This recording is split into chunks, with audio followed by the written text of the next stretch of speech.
алейкум, hürmetli телесерчилер. Бүгін майысының 5-ші эфирде хаберлер вақты студияда мен Алимия Кайбулаева çalışам. Эшімдікі саатқа бойле малыматнен таныш етеміз.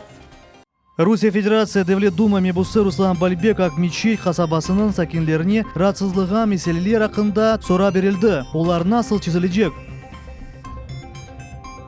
Адлеви Меслия Тағмеждит район сакинлеріне Devlet Милитара комитетінің мутихассылары насыл тевселеріне берділер. Жен баласының тарихы Эсма Булатова өз хатырлары иле пайлаша. Эм бұйық чеберек қыдырлес байрамында құвырылажақ. Рекорд чеберекні кім азырлажақ? Ветеранлар үшін бүгін Қырым Девлет Журасында Улы Ватан Женкінің ғалибесіне 72 елығына бағышланған тедбір олып кешті. Бұйық залында «Помни их подвиг» адлы фотосергісі açылған еді. Тәфсилатлар бізімне бетікелеп қамызда. Фотосергесінде Улы Ватан Женк дыварыне айыт экспонатлар вежебе фоторесімлері тақдым етілді. Айры бір стенд ілі қылған ватан хорчалайдыларына бағышланған еді. Народ показал всю свою силу, силу необъятную, силу единственную в мире, способную сокрушить того зверя, который был воспитан в недрах западной цивилизации. Именно мы его остановили, именно мы его сокрушили. Но с другой стороны, это и трагическая часть нашей истории. Мы потеряли значительную часть нашего населения, 30 миллионов человек, безвозвратные потери, невозможно их восстановить. Это рана никогда не исчезнет с тела нашего народа. Всегда она будет давать о себе знать, всегда мы о ней будем помнить. Тедбірге ваттаны немсе фашист басқынжыларындан хорчалаған ветеранлар давет етілді. Қараманлар үшін Улы Ғалибе ақта фильм азырланды. Мектеп тәлебелері сешерчіклер Вера Сулгамзатовның «Журавли» адлы ерні ижра етіп, топланғанларының үйріклеріне тоқындылар.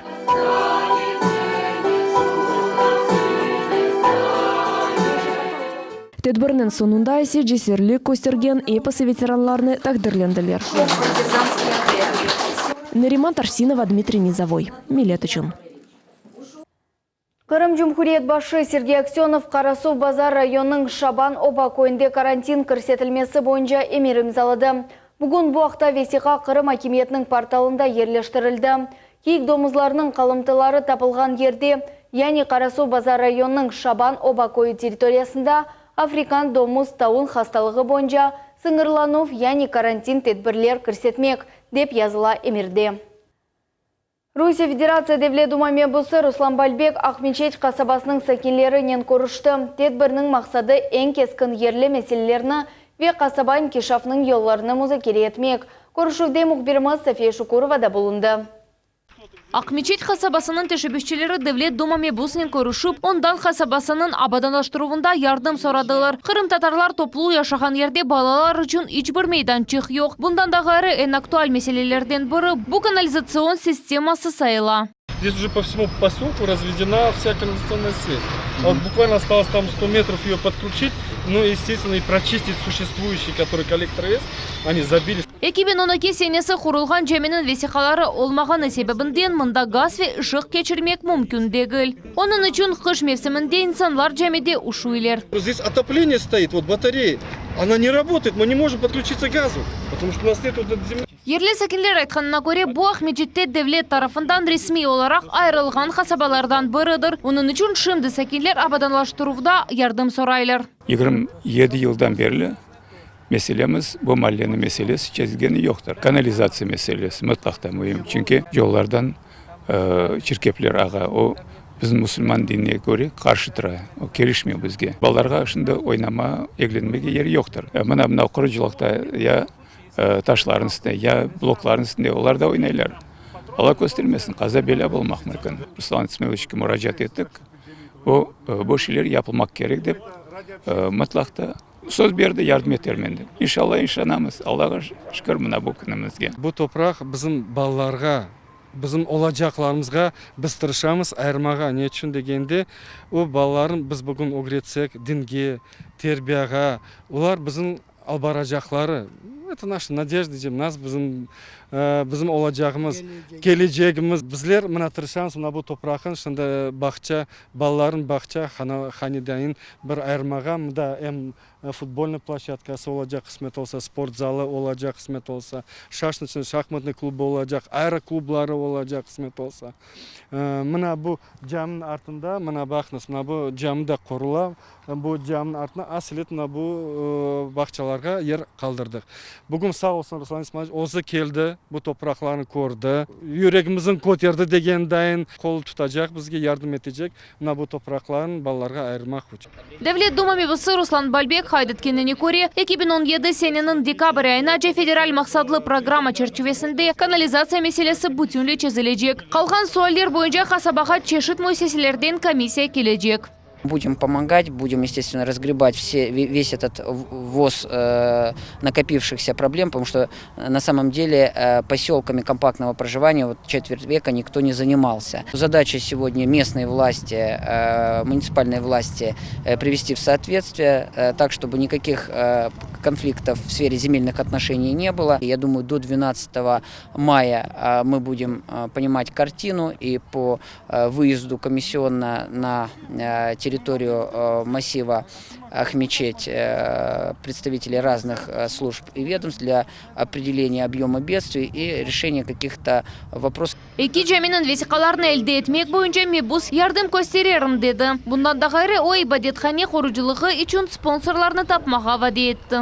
Будут определены сроки по получению правоустанавливающих документов, будет определен меценат. 12-го мы уже сможем провести первое совещание с участием мецената, который сумеет сформировать тех задания с учетом вот тех подходов, которые видят сами жители массива Ахмечеть. Ахмечет шehir меморият башының muavini Расим Умеров haydetkеніне көре seslendirilген meseleler idarenin şahsi nezaretine alındı ve yakın vaqtda оларның чезув yolları müzakere edilecek. Есть определенное желание составить по каждому месту компактного проживания определенный паспорт данного места компактного проживания с изложением всех проблем. Все вопросы сразу решить нельзя, но я думаю, что будет запланировано поэтапно решение каждого того или иного волнующего наших жителей соотечественников вопроса. Devlet Duma mevzusu Ruslan Balbek'nin көрüşкен son Ахмечет kasabasının sakinleri ümit edirler ki onların meseleleri tezden çözülecek.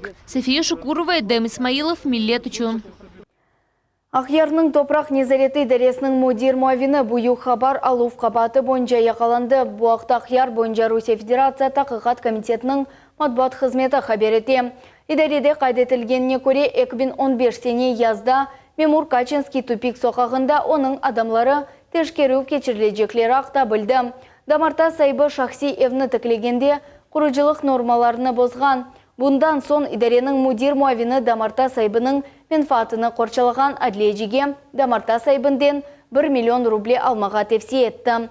Адлежи есебінің көлеміні эксілтіп көстермек керек еді. Мескүр талапларына адлежи сайыпке еткізді. Ақярның адлия палатасының адлежесі де яқаланды. Ona қаршы хабарлық ақта жинай іш açıldı. Ярмадада янгынлық yüz бере білгені қавсызлығы иле бағлы оларақ Фуртуна Тенбиелеві илян етілді. Bu haqda Qırım Cumhuriyet boyunca Fevkulade Vaziyet Nazirliğinin matbuat hizmeti haber etti.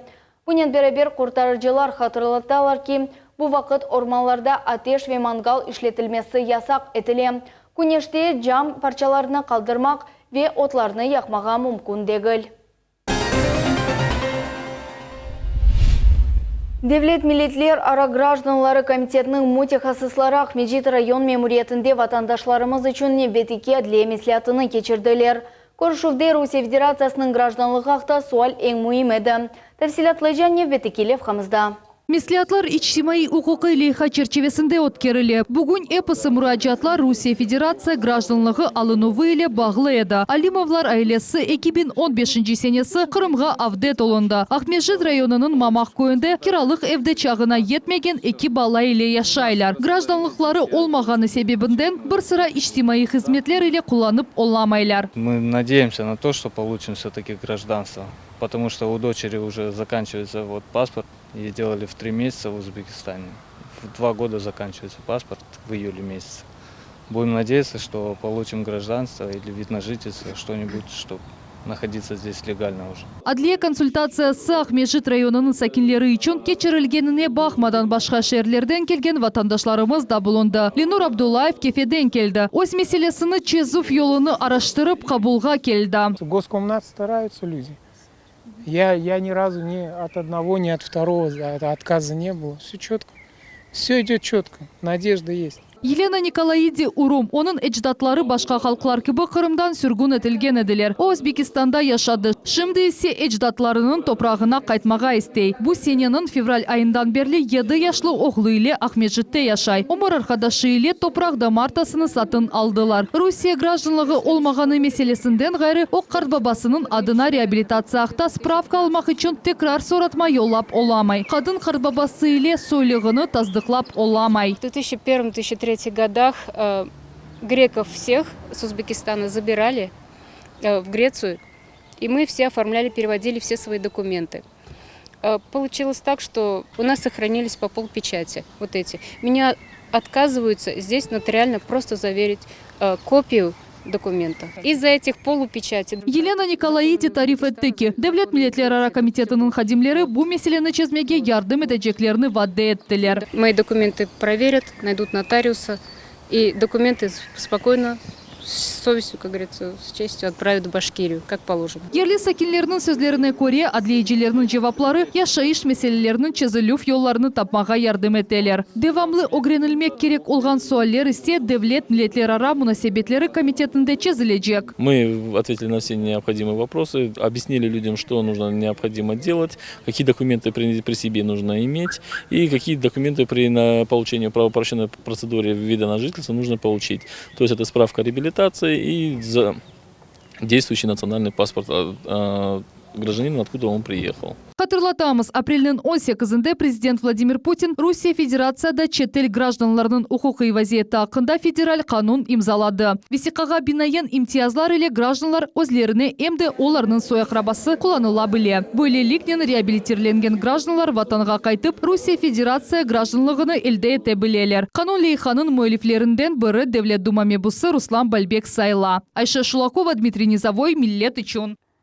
Женг баласы деп адландырылғанлардан бірінің фажиалы тарихы Сақ шәрінің Сакина Эсмабулатова 8 яшлы бала олғанда Ақярның мұдафа күнлеріні концлагер ве деңіз тахлиясыны көрді.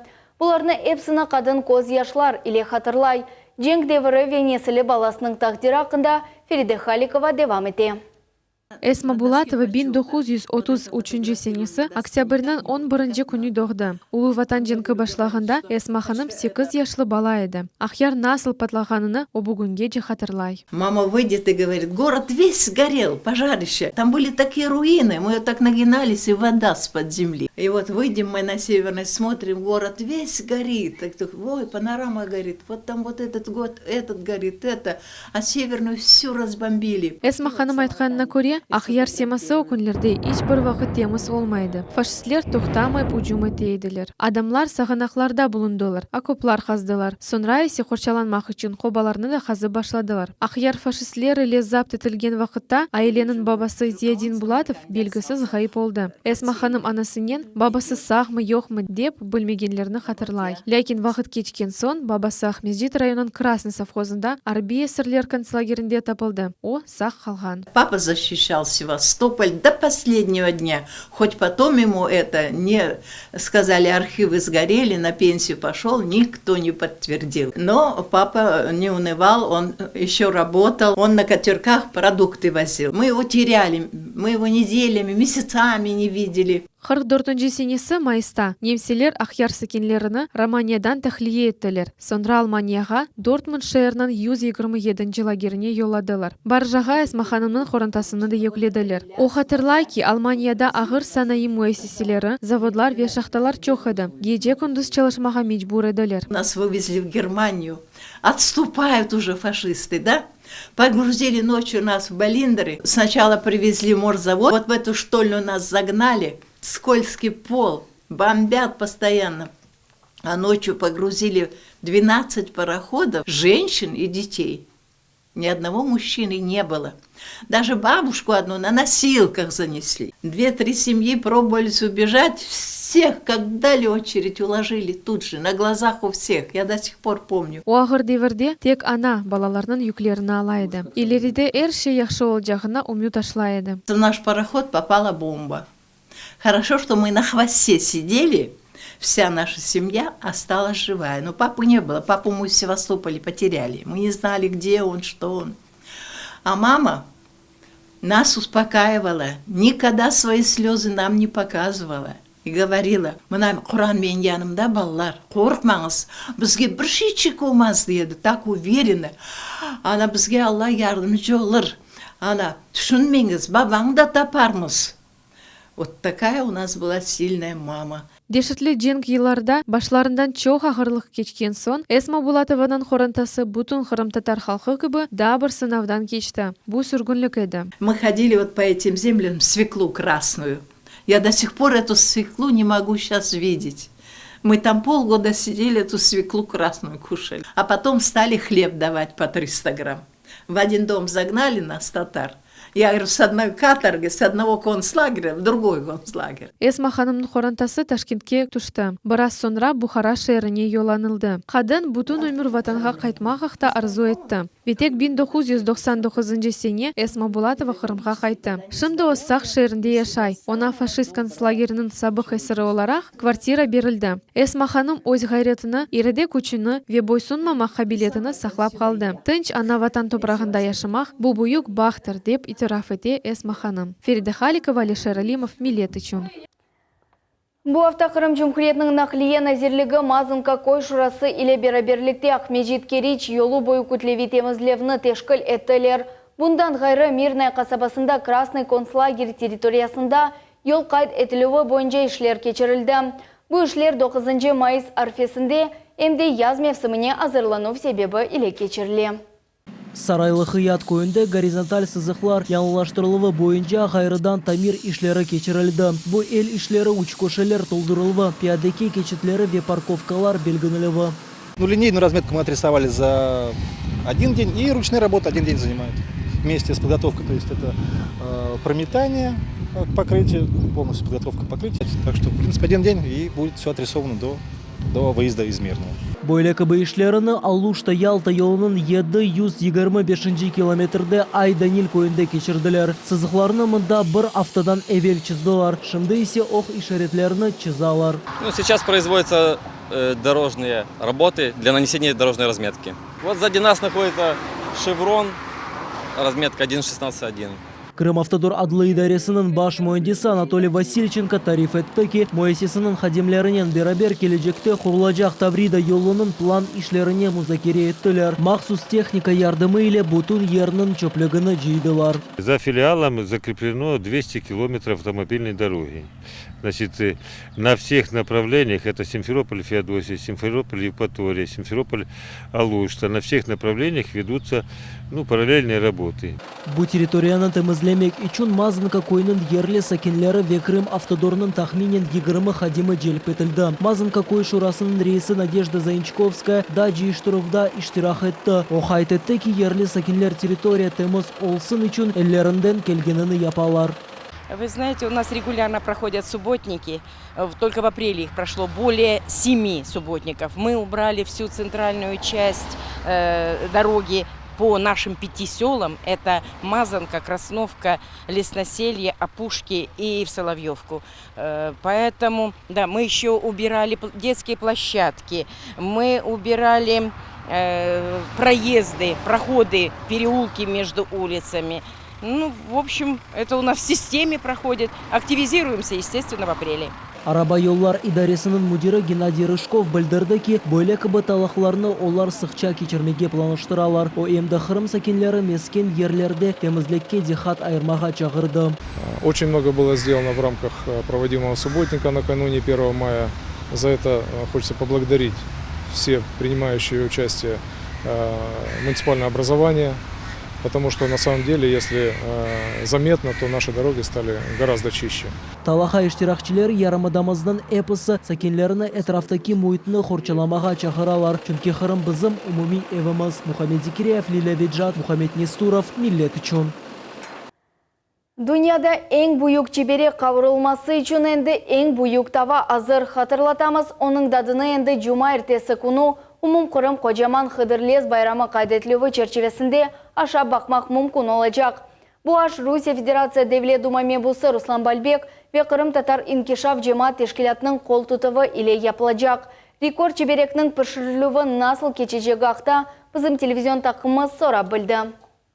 Endi yarın Hıdırlez bayramında saq iş adamı Emil Aliyev dünyada en büyük çiberek pişirilüğüne uğraşacak. Onun uzunluğu 3 metr, kenligi ise 1,5 metrni teşkil edecek. Lakin herkes böyle kolemde çiberek nasıl kavrulacak dep tacipleniyor. Emil Aliyev öz ellerinin büyükten büyük tava yasadı. Onun ağırlığı yarım tonnanı teşkil eti. Onu kısa müddet içinde hazırladılar çünkü bayram musafirlerini böyle adetten tış çiberek ile adette kaldırmak için yetiştirmek gerek. Мына бойле тавада dünyada en büyük çiberek kavrulacak. Сначала узнавали у одних людей, как правильно сделать, чтобы было это в первую очередь в последующем съедобным, да, чебуреком.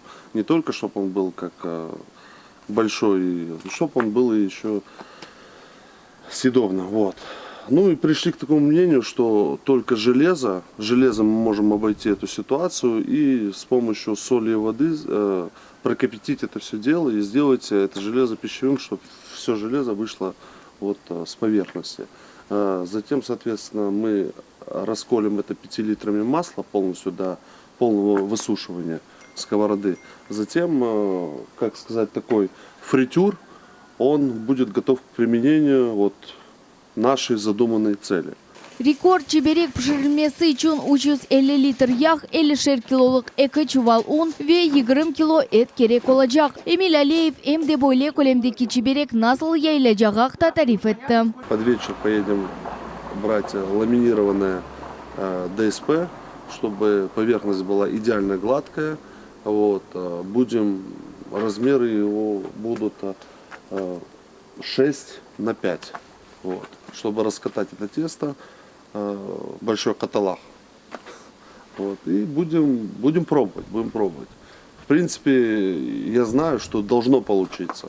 Оно у нас получится. Şimdiki vakitte Emil Aliyev faal şekilde bayramga hazırlana ve hepsi musafirlerini adette kaldırmaga hazır. Ve bugün o ilkide bu tavanın imkanlarını sınab bakacak. Yarın ise hepsi istegenler rekord çibereknin dadını aşağı bakabilecekler. Halime Kaybulayeva, Sultanesi Takayeva, Muhammed Nestorov, millet için. Şimdilik bu hepsi malumat, yangi vakaylar hakkında daima haberdar olunuz ve saat 20:30'da gelecek haberler informasyon programmasını Hasan Abibulayev ile kaçırmanız. Biz ile olunuz, görüşmek üzere, sağlıkla kalınız.